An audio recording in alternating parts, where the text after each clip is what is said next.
Muy buenas noches, queridos televidentes. Mi nombre es María Luna. Una vez más estoy aquí trayendo el programa Diálogo Democrático. Good evening, dear friends. Once again, I am bringing our monthly program, Democratic Dialogue.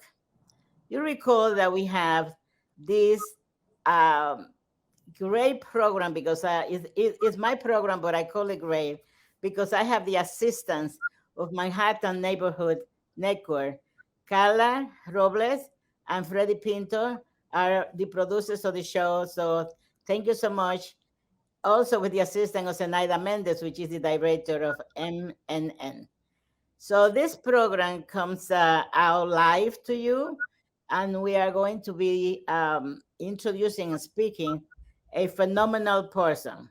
Esta noche tengo el placer de presentar una persona, un amigo, una persona que nosotros tenemos mucho respeto, especialmente en la comunidad donde vivimos, en el Alto Manhattan, pero también a nivel de la ciudad. Mi invitado especial es el señor Alfred Kurland. Hi, Al. Hi, Maria. Thank you so much for inviting me, and thank you to Manhattan Network for hosting me. No, this is great because it was about time that I bring you to the program. For a long time, we have discussed how to communicate the issues that are important to the community where we live, to the city where we live, especially when I am having you an expert on education, someone that have so much knowledge about youth, someone that has so much knowledge about the issues that are important to all of us, security, business, because everything that you have done and you have worked for means that you encumber every of those issues that I just mentioned. Esta noche tenemos a un señor que está muy preparado para hablar con nosotros acerca de su trayectoria como escritor, profesor, una persona que conoce todos los problemas y todas las cosas buenas de nuestra comunidad. El señor Kurland también ha escrito un libro que salió hace unos meses y es un libro interesantísimo. Pero antes de eso, déjenme decirles que voy a hablar en los dos idiomas un poco porque, como siempre lo hago, pero quiero que ustedes pongan un poquito de atención, en particular aquellas personas en nuestra comunidad que tienen hijos, que tienen familiares que están creciendo y siendo educados en nuestras áreas, porque el señor Al Kurland es un experto en problemas juveniles, trata de resolver por su trayectoria como profesor de estudiantes y de jóvenes que han tenido problemas mentales, físicos, y él nos tiene una cantidad de información que dar. I'm just saying, Al, that I am glad that you're here because along the years that I know you and along the years that we have worked together in our community, you have shown an interest in making sure that especially the parents and the young people from our communities have some type of understanding of what we, both of us, have seen and how we can better the life of everybody here. You are an expert in education, especially with children that have problems, mental and physical problems. And I want you to expand a little about that type of work that you have done. But before we do that, let me just tell you that I know Al for over 30 years. We shouldn't be mentioning years, but I think that and that is really why it is important to pay attention to what we are going to be this conversation that we have. because I'm sure that you're going to ask me questions also. But anyway, así es que por favor presten atención. Okay, Al, why don't you start now and tell me whatever you want to. I mean, this is an open discussion. Okay.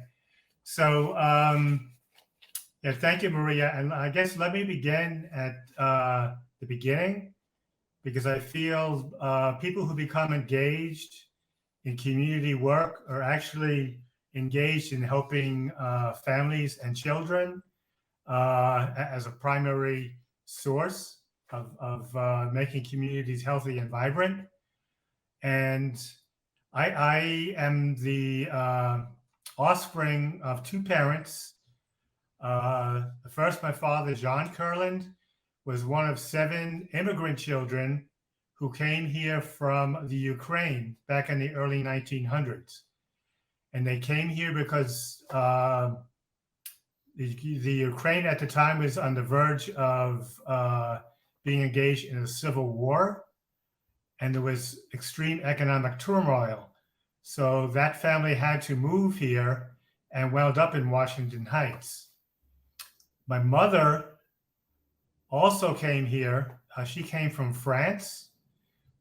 She, as a teenager, had lived under Nazi occupation in the late 30s up until 1940. And she, her mother, and her brother, my uncle Pierre Joannet, were forced to leave France because the maternal side of their family was Jewish. And they were told on an anonymous tip that they basically had a couple of days to get out, or that would be it for them. So my childhood was filled with stories about the imperative of immigration and welcoming immigrants to the United States as a safe harbor for democracy and for people that are seeking a better life. Should I stop there so you can translate, or keep talking? Al nos dice que él es hijo de inmigrantes. Sus padres vinieron aquí, del papá vino de Ukraine, la madre vino de Francia, por la situación en los tiempos de las guerras y de esas intervenciones de Rusia en contra de esos países, tuvieron que emigrar. Y es por eso le tiene tanto conocimiento acerca de la situación de nosotros, lo que estamos viviendo ahora en estos tiempos, que son cosas muy similares. Okay. Okay, thank you. The second thing I wanted just to talk about to introduce myself, is, as Maria said, is my involvement in the Washington Heights and Uptown Manhattan community, and eventually citywide. And what I found, the couple of chief lessons and learning on involvement is, one, although I had a bachelor's degree in political science from York College, SUNY, and I also in possession of an educational master's degree specializing in special education from New York University. The place that gave me the greatest wisdom and the most creds for doing this type of work, I call SUNY, the Street University of New York, was actually through hands-on experience, working with parents, family, and young people, and community-based institutions, that formed the foundation of my education for doing community building and social justice work. And then the second principle is, you can learn a lot about these areas in the classroom, learn about community, but it is actually the how your community functions that becomes your classroom. And when you learn well to work with others and do the right thing, then the classroom becomes authentic and rewarding for everybody. Alce tiene una licenciatura en política, en ciencias políticas, también en educación, pero que nos dice que eso no es lo suficiente para tener conocimiento y educar a las personas, porque lo más importante es el trabajo y conocer la comunidad y la educación que se consigue en las calles, en las escuelas. Podemos también tener ese tipo de relaciones de educación, pero principalmente relacionándose con los ciudadanos, con las personas que estamos pasando el Niágara en bicicleta, como decimos muchas de nosotros. Él no dijo eso, pero eso lo agregué yo. Nosotros también tenemos que saber que si no nos conocemos nuestras comunidades, nos va a ser muy difícil, nada más con leer libros, sin poner trabajos en acción. Así es que es importantísimo lo que nos está diciendo, que nosotros tenemos que envolvernos físicamente en la comunidad y en el trabajo que se necesita hacer, principalmente para los jóvenes. Okay. All right. So, yeah, I will first describe the beginning of my relationship with street work in Washington Heights. And that began actually with Maria Luna and her sister Juana Luna in the height of turmoil in Washington Heights in the early and the mid 1980s, when the Heights, like many communities in New York, were in the midst of drug wars and a lot of street violence. People were concerned, they were afraid, but a certain number of people were willing to step up and try to do something to address and remediate these challenging conditions. So together with Maria and Juana, we helped to co-found an organization called the Southern Heights Communities Organized for Public Service. I served as kind of a street director for that organization, and Juana and Maria served as president of the board and treasurer for the board. And that organization actually had its roots in an adult organization called the Riverside Neighborhood Security Association. And that, after we agreed to write a grant on behalf of young people, evolved into that Southern Heights organization. And based on what I learned with the people that stepped up to try to make a difference, is that in order to make communities survivable and also thriving, people have to be committed citizens by taking action, at a local level. And that actually became the theme to the program, is that yes, young people and teenagers could receive services like recreation, playing basketball, going on camping trips, getting help with their homework and being pushed, for academic achievement. But the price of admission is they had to extend in some way service back to their community. And, some young people did that very directly. It might have been a middle school student or a high school student that was providing homework help to an elementary school student to make sure they understood their work. And in some cases, especially with older middle school and high school students, it was becoming directly involved in improving their own communities, whether it was cleaning or beautifying a neglected park, or getting young people to become involved in community service. Bueno, recordando que en los años 1980, cuando esta comunidad donde nosotros residimos estaba bajo un problema de terror por la cantidad de crímenes que se cometían en nuestras calles. Tenemos que recordar que en esos años se cometieron más de 1,000 asesinatos en las calles y muchos más, cientos y cientos de asaltos. Había un terror en las calles debido a la proliferación de recursos, primero que todo, para los jóvenes, y también que ellos no sentían que estaban siendo parte de la comunidad.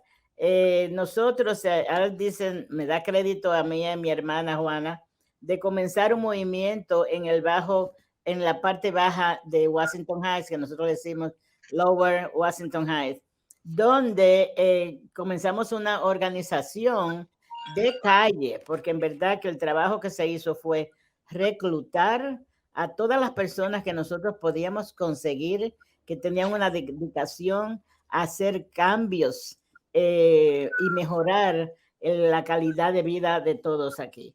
Esa organización se llamaba Southern Heights y RINA y muchas otros nombres, pero en verdad tratamos de conseguir que los jóvenes de las escuelas secundarias y de los high school se unieran a ese movimiento para que nosotros pudiéramos hacer un cambio definitivo en nuestras áreas. Al nos dice también que cuando fue un trabajo muy arduo, porque es reclutar personas y hacer el trabajo son dos cosas muy diferentes. Muchas personas dicen cooperamos, pero algunas veces no tienen o el tiempo o la dedicación. Esta comunidad ha sido por un esfuerzo de tantas personas, no solamente de nosotros tres, pero hubieron muchas personas que se unieron a este movimiento. Yo recuerdo que se levantaron unos fondos para nosotros comprar walkie-talkies, en ese tiempo eran walkie-talkies, para proteger y hacer en las calles de noche. Teníamos 2 o 3 personas que tenían vehículos y damos vueltas por el vecindario, organizamos muchas de las residencias en estas áreas para esa protección. Y eso fue una cosa maravillosa. Principalmente cuando vimos que tantos jóvenes quisieron colaborar y que ahora son líderes de la nueva generación que tenemos ahora en nuestras comunidades. Okay. Okay, so the education that I was alluding to earlier actually progressed, revolved for me as I moved from youth organization to youth organization. So when I began with Southern Heights and working very, very closely with Coach David Crenshaw, who was the founder and director of the 280 Dreamers, the theme of that period of time was basically that everything was run on a volunteer basis. The organization only had an annual budget of $9,100 a year, and we were servicing 140 elementary school, middle school, and high school students on a weekly basis for 12 months of the year. So the staff became a couple of adult volunteers. Now, I was still working full-time in Queens for the school, working with mentally challenged and emotionally handicapped children, and then running up here from 3 o'clock to 10 o'clock to work with neighborhood young people. So the staff, under the supervision of a couple of adults, actually were teenagers themselves. And the reason the program remained successful is because younger children started to look up to teenagers as role models, as opposed to problems to be solved, which is how a lot of adults at that time looked at teenagers. And the teen leadership also stood up over and beyond their everyday obligations. So to give one brief example, during that period of time in the mid-'80s, Columbia Hospital was running a clinic, or actually 2 clinics. One was called the Young Adult Clinic for young women, and the other was called the Young Men's Clinic. The women's clinic was thriving. It was operating 2 days a week. It was packed. They could hardly service the young women. The Young Men's Clinic was hardly utilized. So under the directorship of Bruce Armstrong, he had a health educator come out and videotape the guys playing basketball in one of our neglected parks. We call it the Pit, Edgecombe Park at 165th and Edgecombe. And in return, the teenagers, in order to see the video, had to come to the clinic, get seen by social workers and doctors. And what happened is what started as, quite frankly, outright bribery actually became a source of recommendation, because as the teenagers learned that the doctors and social workers really cared about them, they were not intimidated, by a big hospital anymore. and they became the gatekeepers of the word of mouth. And they actually had to expand the young men's clinic one night a week, 2 nights a week. Uno de los proyectos que fueron muy exitosos en nuestras áreas fue la cooperación con uno de los jóvenes que teníamos en ese tiempo, y todavía es joven, pero ha crecido, Dave Crenshaw. Dave Crenshaw tiene un programa que se llama Los Dreamers, los soñadores. Soñadores porque tienen una visión de mejorar sus vidas, y siendo ellos teenagers también, crecieron y eran mentores, y ellos trabajaban tanto juntos con los jóvenes, que ellos cooperaban porque le dieron esa esperanza, le dieron esa oportunidad de que se vieran no solamente los padres y los adultos dirigiendo la vida de ellos, sino los mismos jóvenes trabajando con ellos, entre ellos. Comenzó con un proyecto de unos $9,000, menos de $10,000. Se hicieron trabajos semanales para como 140 jóvenes. Se fue por 11 meses. De ahí ha crecido un poquito, pero no suficiente.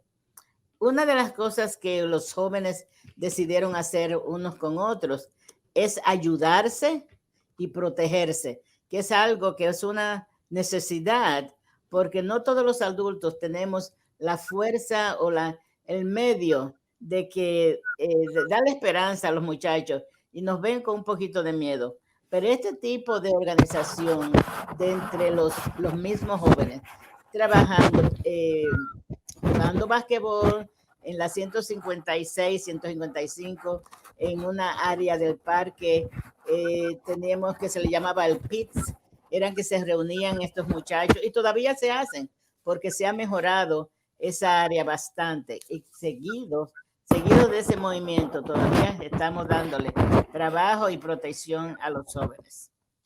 All right. Okay, so the next stage, which was also accomplished by me with a lot of help from Maria and Juana Luna, was also helped by someone named Ivy Fairchild, who at the time was working as a director of community relations for Columbia University. And what we set up was something we called the Ivy League, because it was associated with Columbia, and Uptown Wins, because it became both a sports and an educational program for girls, which was centered in sports chiefly around playing softball.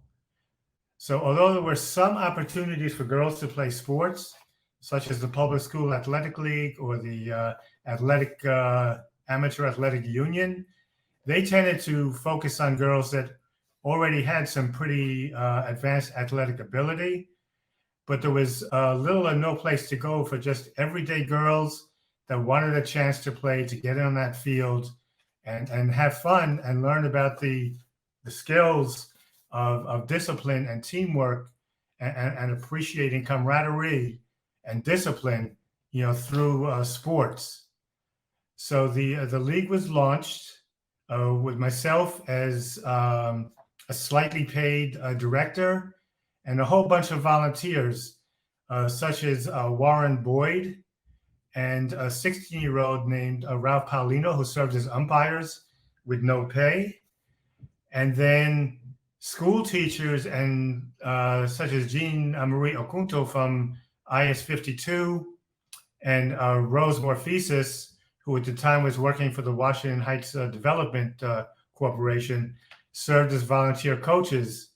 And a couple of hundred girls for a few years not only got to play sports, but they engaged in workshops where they learned about some of the larger challenges and issues for girls getting equal opportunities to boys, not just in sports, but also in jobs and education. They learned a lot about Title IX, which was a federal initiative to guarantee this equal opportunity for girls and women. And here again, it was the teenage girls that we organized into a coordinating group we called Female Finesse, who actually stepped up and helped to not only run the workshops with the Women's Sports Foundation and the New York Girl Scout Council, but they help to co-lead the workshops and entice not only girls, but girls and boys and the parents of those families to get involved by attending those workshops and learning about the issues.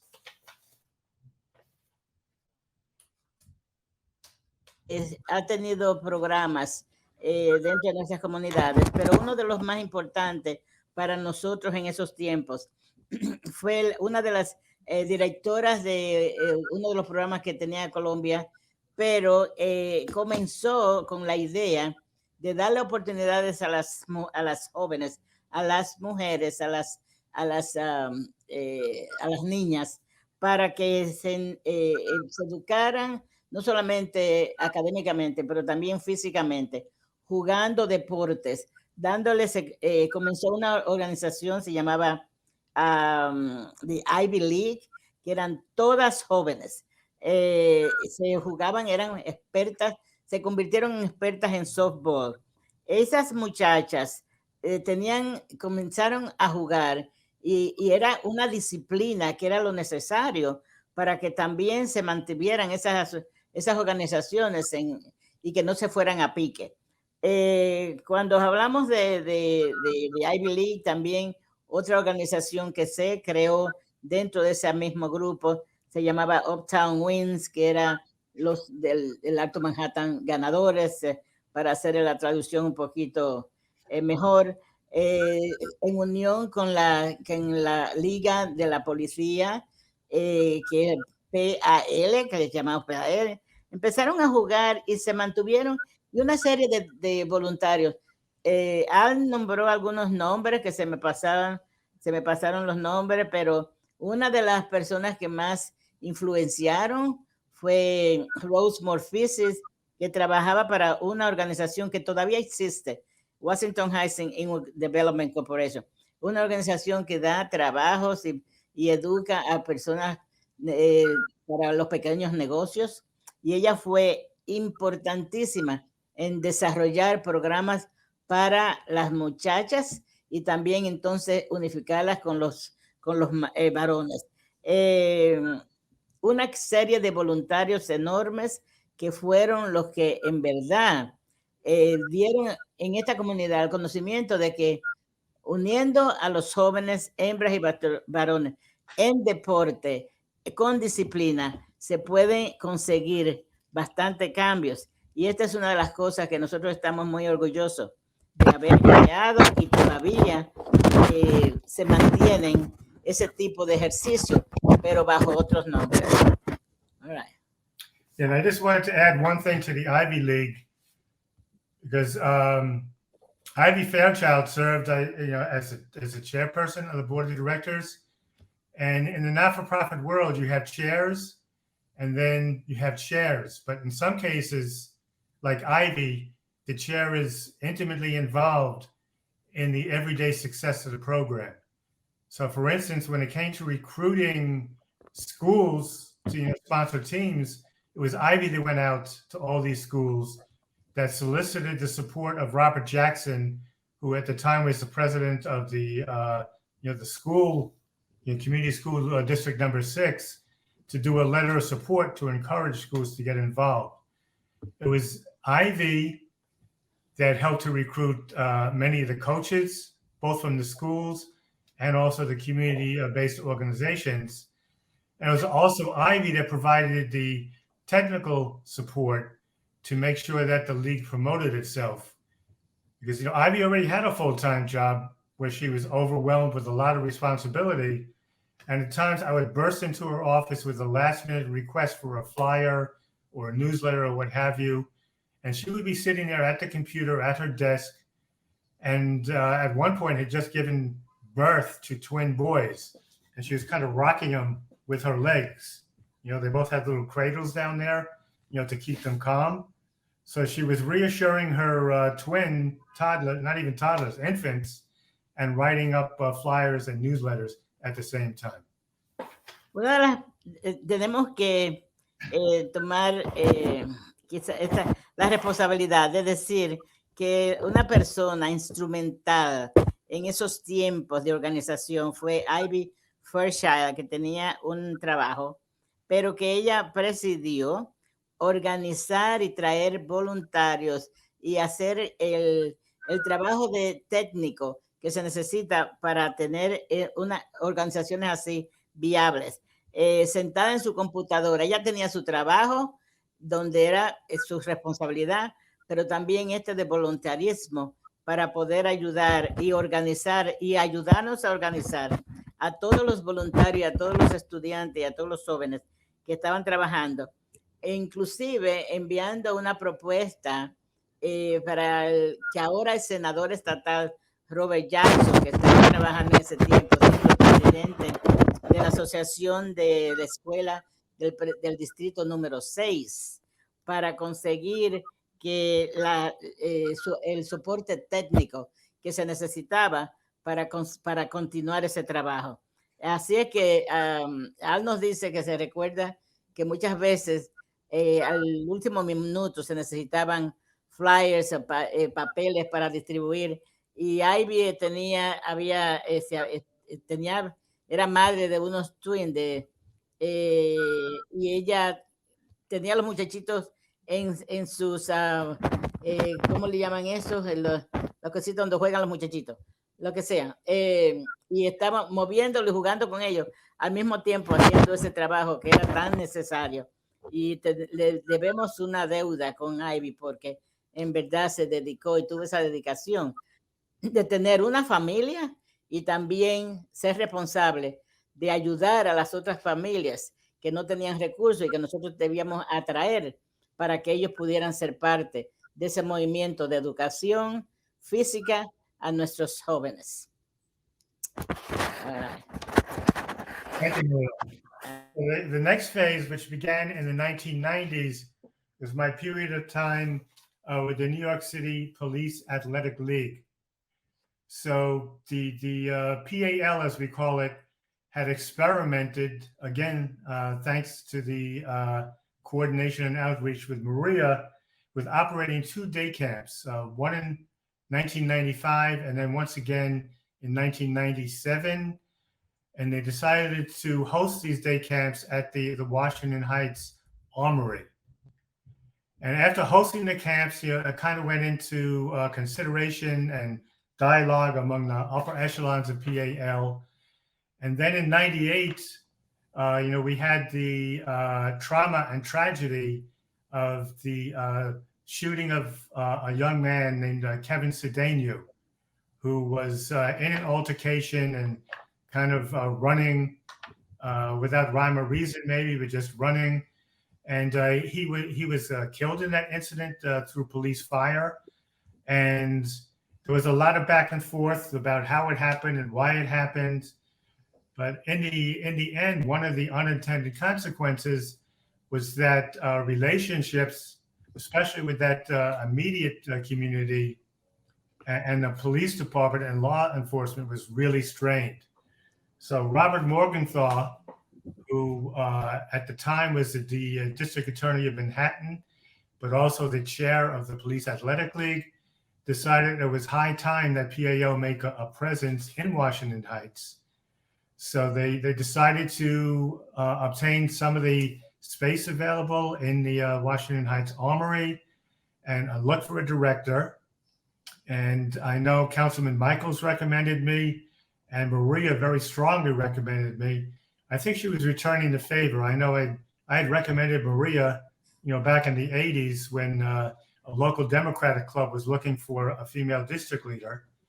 And many times, she would express her thanks for me. And sometimes when she didn't know what to do with herself with some of the demands and the chaos that you have in, local politics, she probably wanted to strangle me.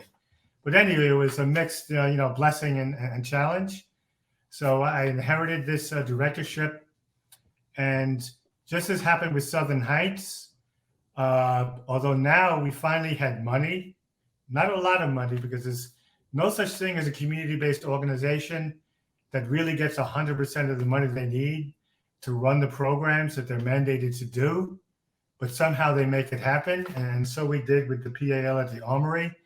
but we were able to pay our counselors, and our direct leadership to have like a stable staff at the armory. And as we did with Southern Heights, we did a full-scale service program for elementary school, middle school, and high school students. And for the high school students, the specialized program was something called InStep, In-School Training and Employment Program. And these teenagers got educational support, not only for success in high school, passing the Regents courses and the classwork, but also for applying for and preparing for what it meant to succeed at a college level. I can't remember the exact percentages, but it was something like 98% of the graduates from the InStep program were accepted into college, throughout not my tenure, but through my knowledge of InStep. The PAL also ran alternative teen programs for 16 to 24-year-olds who were disconnected. They neither had steady work, and they had also dropped out of school. And among other things, they were able to develop into a program where they had a 90% prevention rate of recidivism back into the criminal justice system. And they also sponsored programs like Operation Conversation, where teenagers who were really at odds with law enforcement got to sit down in small groups or circles of conversation to build understanding, between teens and police. I'm going to summarize this because although it's extremely important that what Al is saying, because during the leadership of the el fiscal del distrito, Robert Morgan, se dieron cuenta que había que traer a nuestras comunidades programas que se pudieran usar aquí en un sitio destinado para eso. Y se abrió en el Armory, en la 168 Fort Washington Avenue, un sitio, un local, para que los muchachos pudieran desarrollar programas allí, atléticos y académicos. Entre la razón por la cual hubo un incidente con la policía y un joven apellido Cedeño que fue asesinado en un tiroteo con la policía, un muchacho que me parece no tenían problemas, y hubo una tensión general en nuestra comunidad de que lo dispararon para la espalda, y eso se volvió esto un caso, una crisis, además de la que teníamos en los de Kiko García y compañía, pero principalmente se le dio la oportunidad a Al a ser el director del PAL ahí en el Armory, para que se controlaran y que se le diera entonces acceso a los jóvenes a tener un mejor control de los programas que se necesitaban en esta área.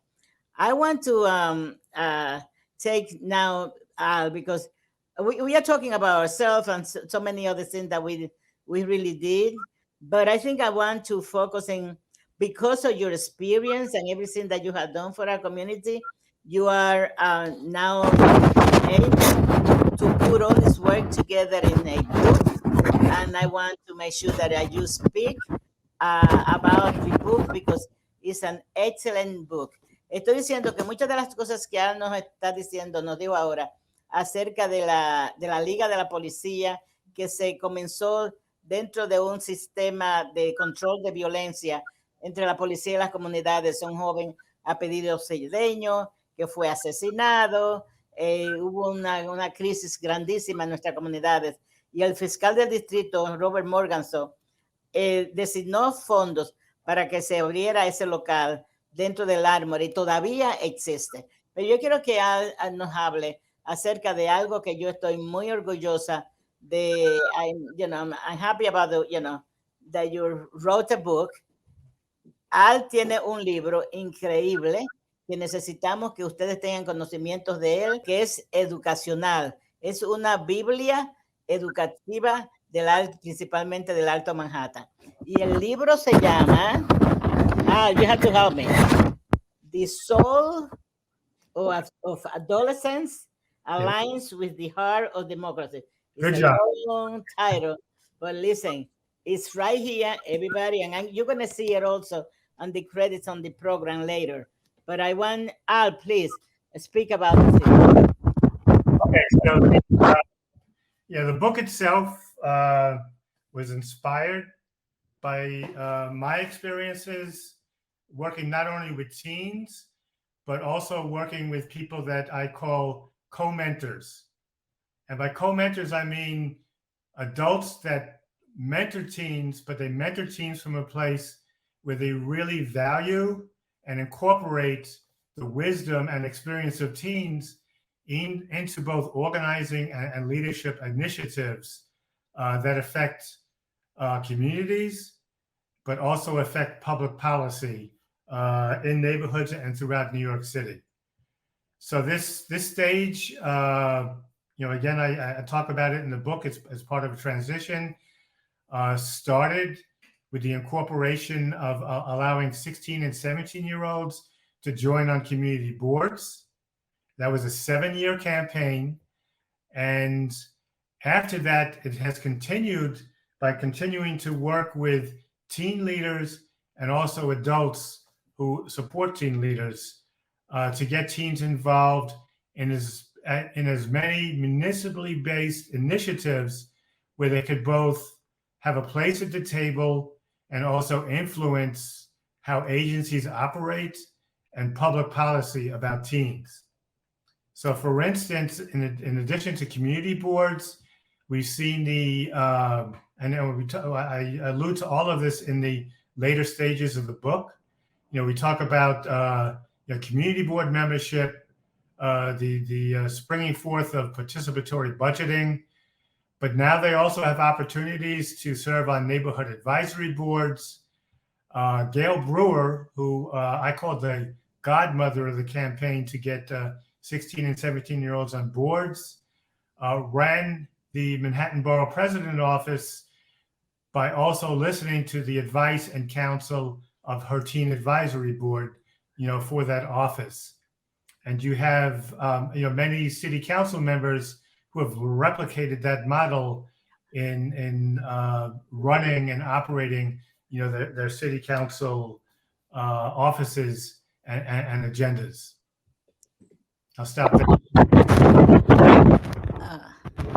Okay. El libro es instrumental en educación acerca cívica, principalmente acerca cívica, acerca del liderazgo y mentores que necesitamos en nuestras comunidades.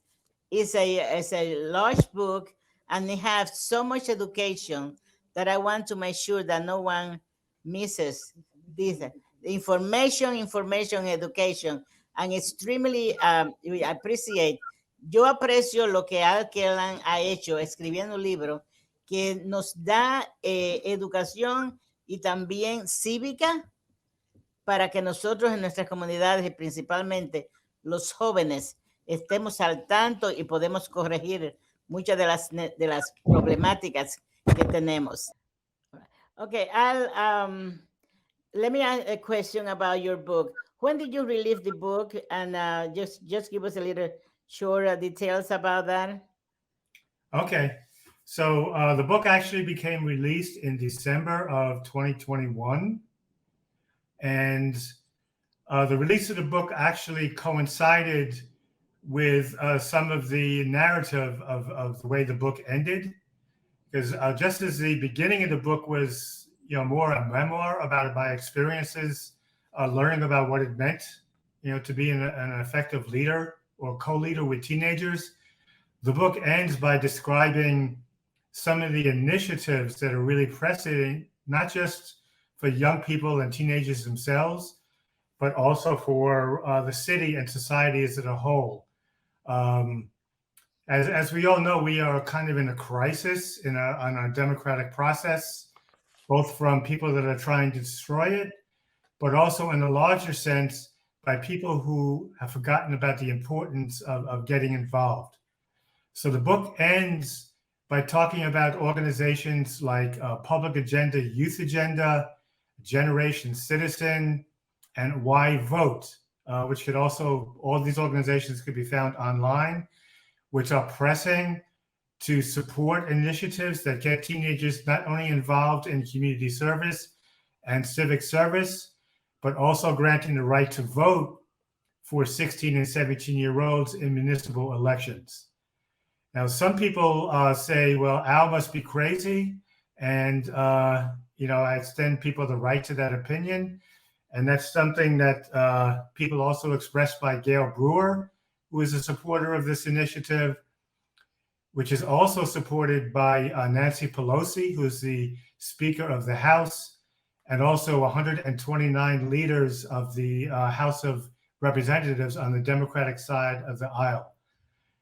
There's also legislation in New York State supporting that initiative.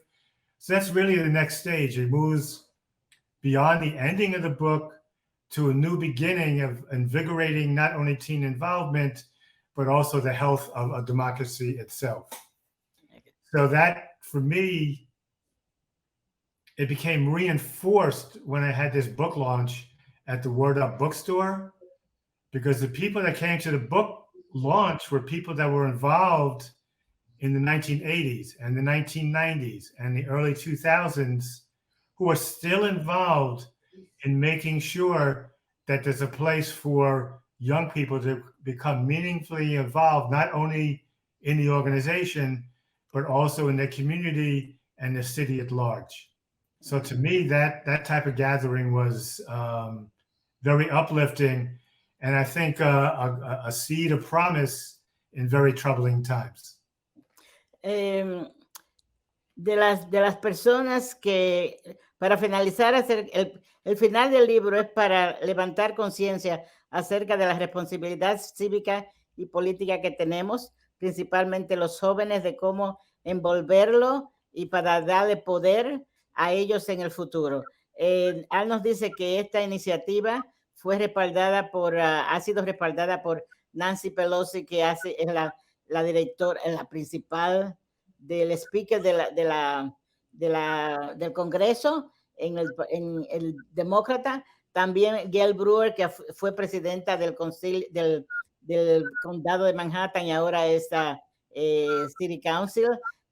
Una cantidad de personas, más cientos de personas que han respaldado esta iniciativa.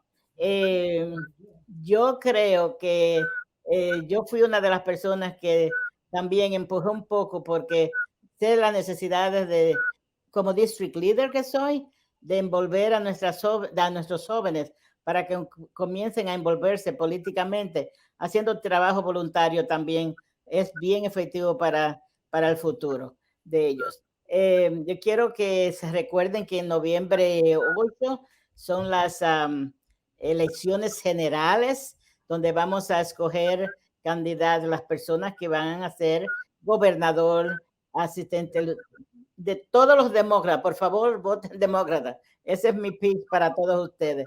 Y se comienza a votar el early voter los 10 días antes de la votación de noviembre 8. Es en octubre 29 por 10 días. Y en el Alto Manhattan tenemos en el Armory votaciones, y también en el Roseberry. Diferentes horas, pero todos los días, son 10 días de seguido. Recuerden también que el Concilio de la Policía se reúne en noviembre 27 a las 6:30, donde vamos a hablar acerca de la violencia familiar. Es importante que nosotros nos enteremos cómo tratar de proteger y de tratar de que esos crímenes no continúen. Por supuesto, Thanksgiving, felicitaciones a todos, que debemos darles gracias a todo el mundo por lo que tenemos, y tenemos que ser conscientes de que esta es una comunidad de gente trabajadora. So I'm just asking the people to vote on November 8th, on Tuesday, November 8th, for the general election, and to make sure to bring that book, please. It's extremely important. And if you don't know how, please call me. Please call me. I want to make sure that you are really have the opportunity to have this book in your hand. Necesitamos que ustedes tengan ese libro en su casa, porque es extremadamente educacional. Es una biblioteca que vamos a tener en nuestras manos una vez que compremos, que tenemos ese documento. Porque, bueno, la cuestión es que yo creo que estamos ya casi al final del programa. Al, would you like to say, wrap up? Okay. So I'd like to wrap up just with the final thought that the best way for me to have my book and my work and my life experience appreciated and honored is to urge people to look up and get engaged with some of these teen-led organizations, like Why Vote and Generation Citizen, who run learning exercises in social studies classrooms, and also the CUNY Graduate School, the Intergenerational Change Initiative. Because what you will find as you get to learn about these groups and you actually get to read and speak, with these young people, is it actually becomes an experience where you develop an uplift or a sense of hope, in times that are really challenging.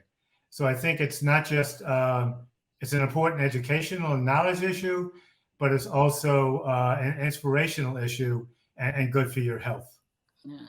So anyway, thank you so much, Al, for being in my program. I mean, this has been a really, really interesting show. I wish you luck, and let's continue working together, because this community deserves and need people like you, dedicated to make our life great. And I think that Washington Heights, Inwood, and the city of New York offer you a lot of respect and good health, so you can continue working with us. Les doy dando las gracias al señor Kurland por estar aquí con nosotros en este programa bien educacional, porque nos da la oportunidad de mejorar nuestras vidas. El próximo programa es diciembre, el primer miércoles de diciembre, no recuerdo que va a ser diciembre 1 o algo así, pero anyway, estén con nosotros en Manhattan Neighborhood. Thank you, Carla. Gracias, Carla, por estar aquí con nosotros, y nos vemos pronto. Thank you, Madam Speaker. I rise today to honor the work of Al Kurland, who has dedicated nearly 3 decades to supporting youth and families throughout the 13th Congressional District. From his early efforts in grassroots engagement in Washington Heights, Al's work has inspired countless youth, advocates, social justice activists, and civic mentors across the city of New York.